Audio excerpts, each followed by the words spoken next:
One king, two crowns, and a family drama that tore a continent apart. How did the feud between an uncle and his nephew ignite an almost century-long war that forever reshaped the map of Northern Europe and altered the balance of power in the Baltic? Trade, fleets, control over the coastline, all turned into a battleground between two ambitious states, the Polish-Lithuanian Commonwealth and the Swedish Empire. This wasn't just a war for the crown. It was a bloody struggle for the region's future, exhausting and uncompromising. Sigismund III Vasa, son of the Swedish king Jan III and Polish princess Catherine Jagiellon, became the symbol of a dynastic union that could have changed the course of European history.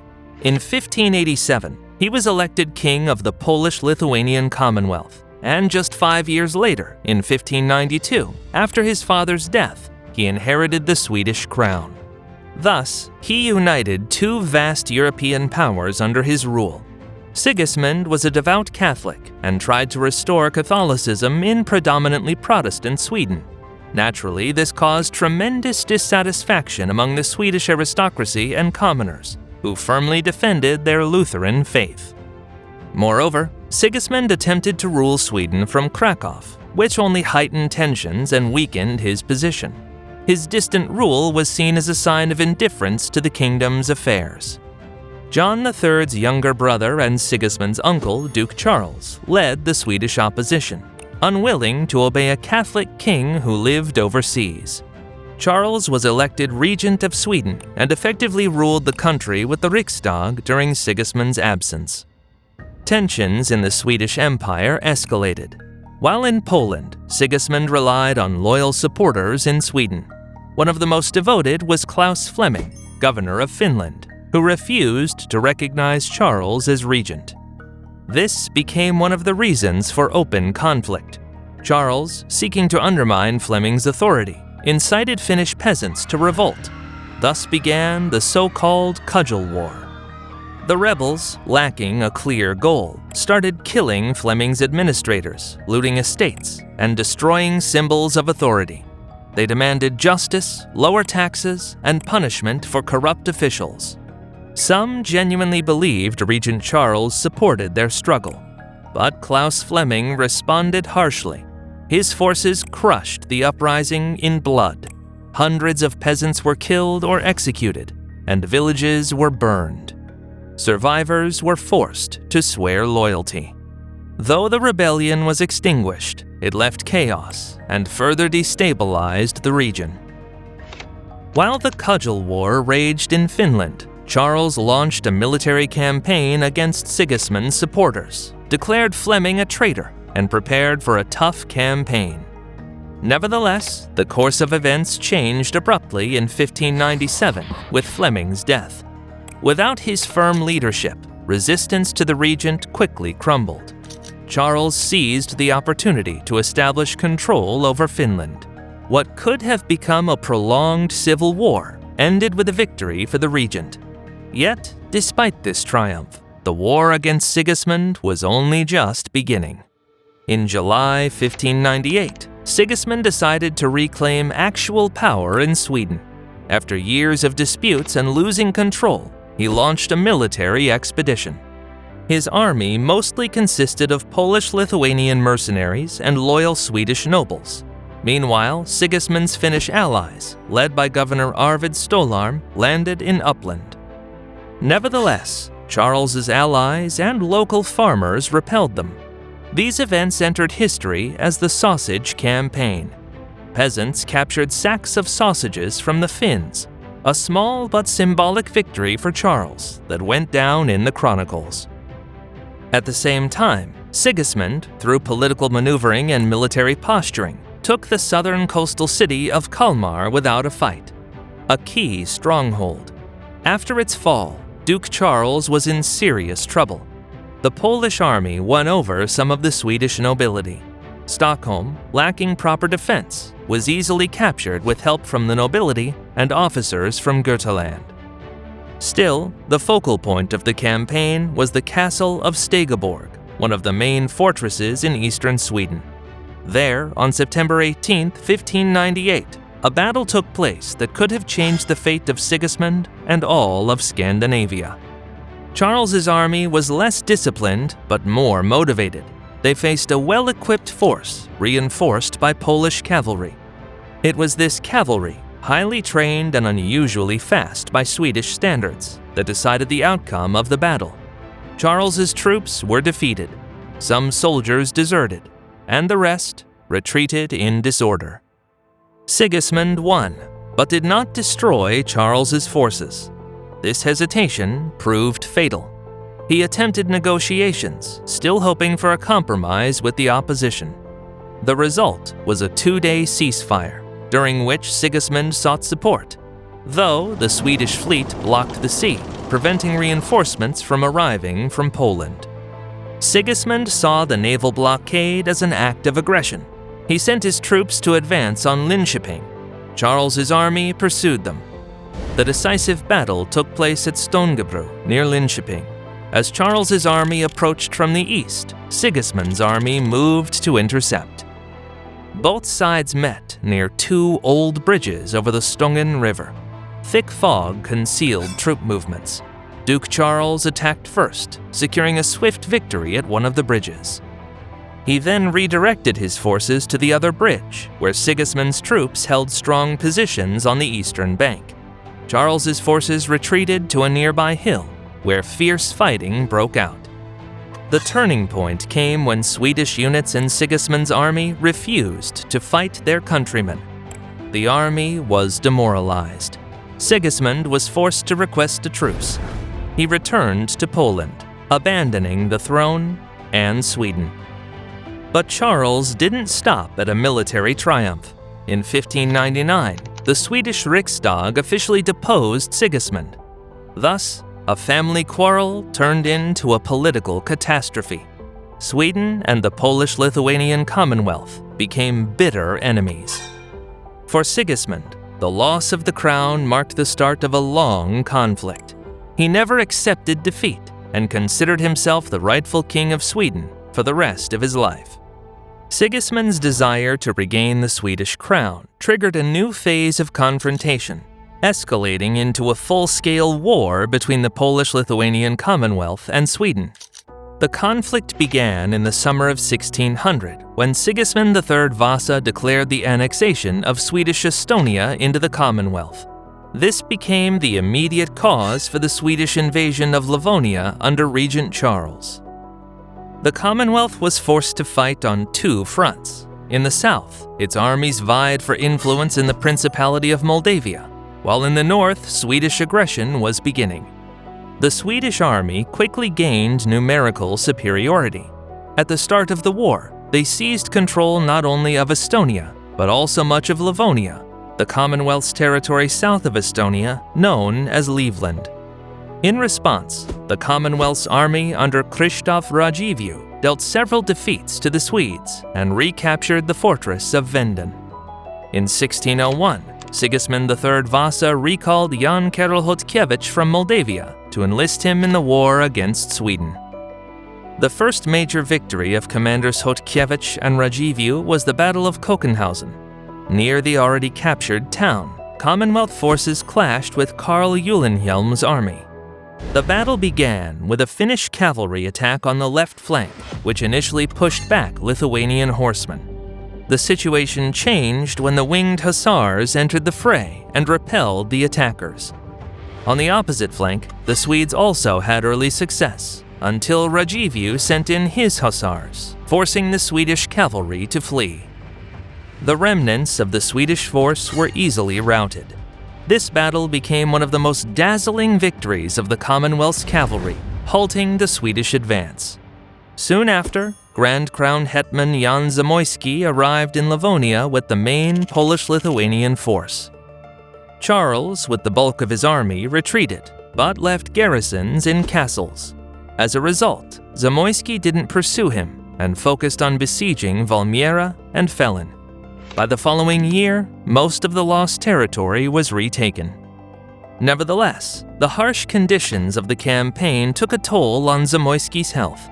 He handed command to the experienced Jan Chodkiewicz, who continued the offensive. Despite financial difficulties, Chodkiewicz steadily won victories and captured fortress after fortress. In 1603, he took Tartu, and in 1604 won the Battle of Weissenstein, White Stone. That same year, Charles was proclaimed King of Sweden, and the Riksdag allocated funds for continuing the war against the Polish-Lithuanian Commonwealth. After this, 2 Swedish armies landed in Estonia near Reval and Pärnu. At the same time, another Swedish force laid siege to the fortress of Dunemunda near Riga, but without success. Following this failure, the Swedes began the siege of Riga. Chodkiewicz set out to aid the city, but upon learning of Swedish reinforcements from the north, he withdrew to Kircholm. Charles IX, confident of an easy victory, pursued the Polish-Lithuanian army along the Daugava River. On September 27, 1605, they met in battle.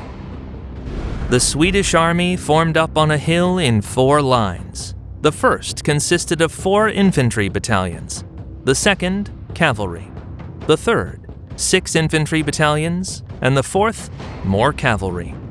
The infantry was arranged in squares, with pikemen in the center and musketeers on the edges. Passages were left between the squares to allow cavalry maneuvering. Jan Karol Chodkiewicz deployed his forces in the traditional deep Polish battle formation. The left flank was significantly stronger, while the right consisted of fewer Hussars. In the center was the hetman's own company, 300 Hussars led by Vicenti Wojna, along with a strong unit of reiters. For hours, Chodkiewicz kept the Swedes tense with short attacks by light cavalry. Then he used a deceptive maneuver. He feigned a retreat. His units began to fall back, simulating panic. Charles IX believed the Polish forces were fleeing and ordered his soldiers to descend the slope, exposing their flanks. This was exactly what Chodkiewicz had been waiting for. At the decisive moment, the Poles opened devastating fire, and Vicenti Wojna's winged Hussars charged the Swedish lines, causing chaos in the infantry. On the right flank, around 1,000 Hussars swiftly crushed the enemy cavalry and broke through the Swedes' 3rd Infantry line. Simultaneously, 650 Hussars struck powerfully on the left flank. King Charles IX sent in his last reserves, but Chodkiewicz immediately responded with his own. The Polish cavalry utterly defeated the Swedes. In just half an hour, the Swedish cavalry had completely retreated from both flanks. Their infantry in the center was left defenseless against the Hussars' devastating charge and Chodkiewicz's infantry fire. The battle ended in a crushing Swedish defeat. Charles IX's army lost at least 5,000 men killed and hundreds captured. Meanwhile, the Polish-Lithuanian Commonwealth suffered almost no losses. After the defeat, the Swedish king was forced to abandon the siege of Riga and retreat to Sweden, surrendering control of northern Latvia and part of Estonia. But even such a brilliant victory did not change the course of the war. The Commonwealth's treasury was empty, and the army remained unpaid for a long time. Eventually, in 1611, the parties were forced to agree to a truce. Hostilities resumed in 1617. The young Swedish king Gustavus II Adolphus took advantage of the Commonwealth's exhausting war with Muscovy. Just 4 months earlier, he had signed the Treaty of Stångebro with the Muscovites and quickly redirected his forces westward. The weakened Commonwealth could not effectively resist the Swedish army. By the end of the summer, Sweden controlled all of Livonia except Riga. Krzysztof II Radziwiłł saved the Polish-Lithuanian forces in Livonia from total defeat.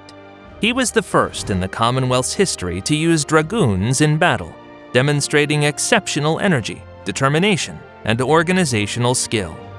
The Lithuanian troops quickly recaptured all the lost fortresses except Pärnu, which was too well fortified. The following year, the parties signed a truce, leaving Pärnu under Swedish control. Despite battlefield successes, Gustavus II Adolphus understood that without military reform, he could not effectively challenge the Polish-Lithuanian army. His reforms covered all major aspects of the military, from organization to equipment, training, and discipline. The infantry was equipped with lighter muskets and improved entrenching tools. A clear system of battlefield rotations was introduced. Artillery became more mobile. Light cannons now accompanied infantry on the battlefield, allowing continuous fire. Dragoons, versatile units capable of fighting both mounted and dismounted, began to play a major role. The entire army became significantly more maneuverable, better trained, and capable of operating autonomously within tactical missions. Additionally, Sweden established a national recruitment system. Each region provided the required number of soldiers, allowing the army to remain combat-ready without full mobilization. In the summer of 1621, Gustavus II Adolphus launched a new war against the Commonwealth. He exploited its ongoing conflict with the Ottoman Empire and its internal unrest. The Swedes advanced on the main city of Livonia, Riga. The Swedish fleet landed a large force on the shores near Riga: infantry, cavalry, and artillery. Gustavus began the siege from 3 sides, concentrating his main forces on the southern bank of the Daugava. Riga held out, but lacked a sufficient garrison, and reinforcements arrived too late. On September 25th, the city surrendered. The Swedes gained the main commercial and strategic base in the eastern Baltic. Later, they captured Mitau, the capital of Courland. The following year, Swedish victories continued. They took Valmiera and several more fortresses. Meanwhile, Hetman Radziwiłł's army grew. The Lithuanians began to resist the Swedes. Radziwiłł captured Mitau, though the castle itself remained out of reach due to a lack of artillery. The fortress garrison surrendered only in summer. A few weeks later, the main Swedish forces arrived. A prolonged battle began. Neither side could prevail, so they signed a truce. Gustavus II Adolphus realized his treasury could not sustain such a long war. In autumn 1621, the Polish-Ottoman War ended.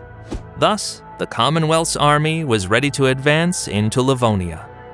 The truce signed by the Lithuanians infuriated King Sigismund III.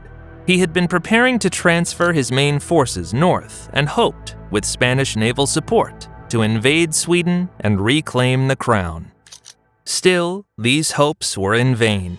Instead, in January 1626, the Swedes defeated the Commonwealth's forces under Jan Stanisław Sapieha at Wałczow in Latvia. With this, Gustavus completed the conquest of Livonia, occupied southern Courland, and changed the direction of his offensive. He understood that the key to dominance in the Baltic was not Riga, but the trade cities of Prussia, especially Gdańsk, through which most of the Commonwealth's grain exports to Western Europe flowed. Customs and trade taxes filled the Polish crown's treasury. In the summer of 1626, the Swedish fleet landed troops near Pillau. Within a few weeks, the Swedes captured Braniewo, Elbląg, Malbork, and Niev one after another. They took control of the lower Vistula, cutting Gdańsk off from the rest of Prussia. In autumn, the Swedes fought a series of battles with Polish forces near Niev. Surprisingly, this confrontation ended in failure for Sigismund III, despite the Poles choosing the battlefield and having strategic initiative. Just as defeat seemed inevitable, the arrival of the Polish field crown hetman Stanisław Koniecpolski in Pomerania turned the tide.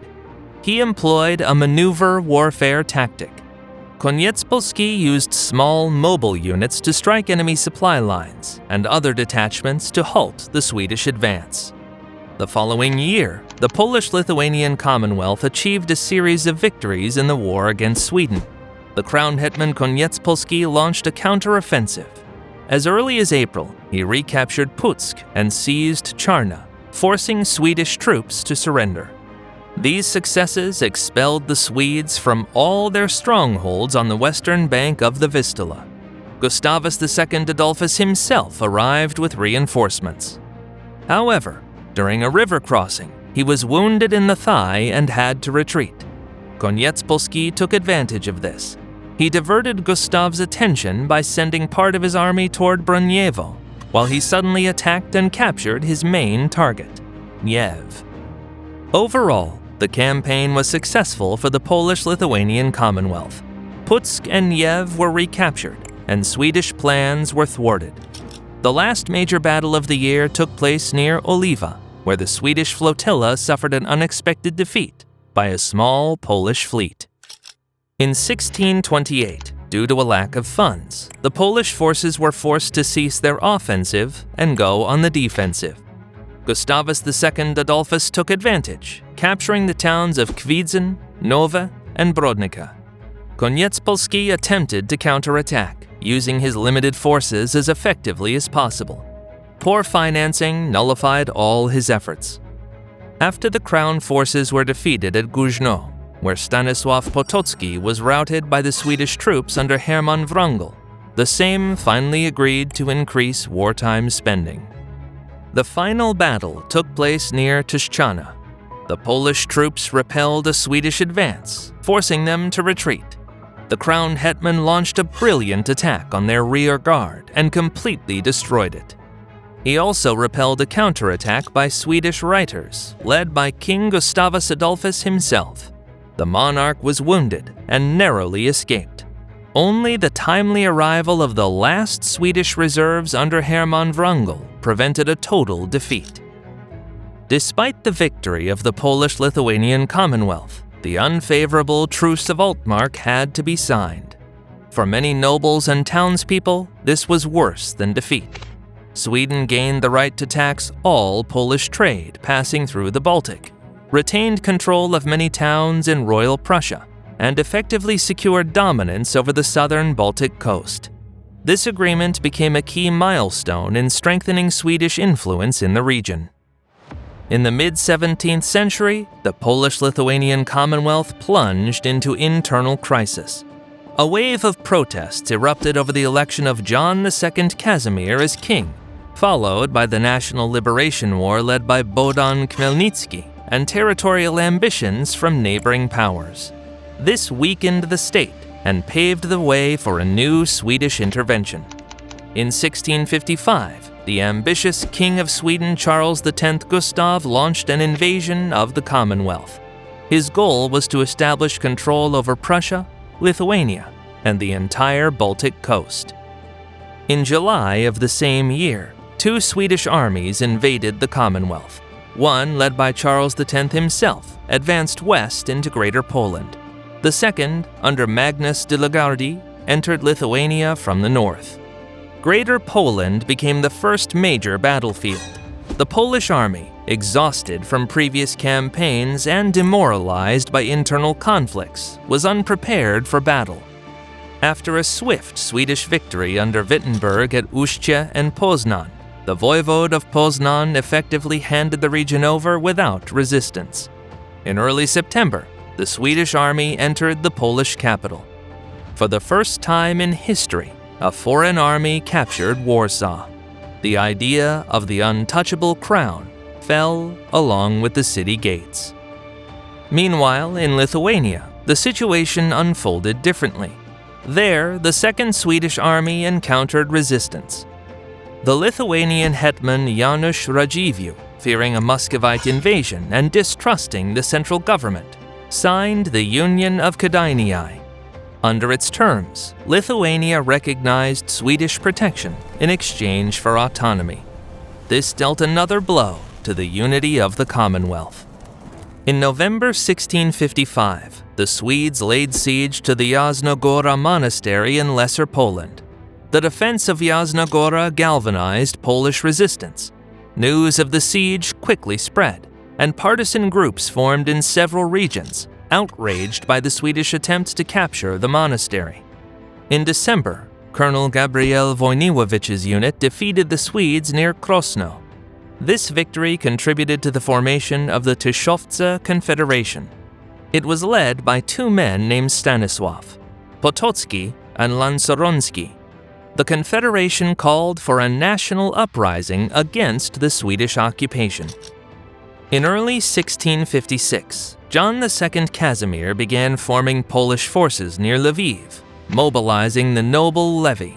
Commanders Koniecpolski, Wisnowiecki, and Sobieski returned to his side with their troops. In March, Lithuanian units under Vilnius voivode Pavel Sapieha arrived to help. In the Battle of Yarosław on March 15, 1656, a 22,000-strong Polish army, led by Stefan Czarniecki, achieved its first major victory over the Swedes. Soon after, they liberated Sandomierz, Lublin, and on July 1st, Warsaw. In October, the Commonwealth signed the Vilnius Truce with Moscow to strengthen its position.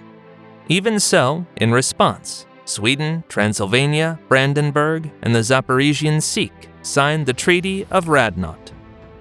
The combined Transylvanian, Cossack, and Swedish forces advanced quickly across Polish lands. They even managed to briefly recapture Warsaw, though the situation changed when the Dano-Swedish War unexpectedly broke out. Charles X Gustav was forced to withdraw most of his troops from the Commonwealth. The Transylvanian Cossack forces also retreated from the recently occupied territories. In 1658, the Polish army, together with its Austrian allies under Raimondo Montecuccoli, joined the war against Sweden. The campaign began in Royal Prussia, where several key cities remained under Swedish control. That year, the Poles recaptured Torun. Overall, joint military operations across Poland, Lithuania, and Livonia were so successful that the Allies were able to conduct several offensive operations in support of Denmark. Meanwhile, John Casimir concluded a separate peace with Brandenburg. The Swedish Deluge officially ended on February 13, 1660, following the sudden death of Charles X Gustav. In May, the Treaty of Oliva was signed near Gdańsk. Under its terms, King John II Casimir renounced claims to the Swedish throne. The Commonwealth recognized Swedish control over Estonia and most of Livonia, and Sweden, in turn, confirmed Polish suzerainty over Courland. Both sides also recognized the independence of Brandenburg, Prussia. The wars between the Polish-Lithuanian Commonwealth and the Swedish Empire were not just a series of armed conflicts. They determined the fate of the Baltic region for centuries. What began as a dynastic dispute between Sigismund III Vasa and his uncle Charles IX evolved into a massive struggle for control over northern trade routes. Livonia, Royal Prussia, and the Vistula River mouth. These strategic territories were too valuable to yield without a fight. Ultimately, exhausted by prolonged wars, internal instability, and fighting on multiple fronts, the Commonwealth lost a significant part of Livonia, opening the way for Sweden to dominate the Baltic. For Warsaw, it marked the beginning of a long decline, weakening of military power, disorganization of state governance, and loss of control over crucial trade arteries. Meanwhile, Sweden reached the peak of its power, establishing itself as the leading force in the north. But this victory dragged it into new conflicts. The Polish-Swedish Wars not only redrew the map of Northern Europe, but also marked a turning point in the fate of both nations. For one, the start of decline. For the other, the height of might. These wars showed that dynastic ambitions and economic interests could change the course of history, leaving a lasting mark on the fate of entire generations.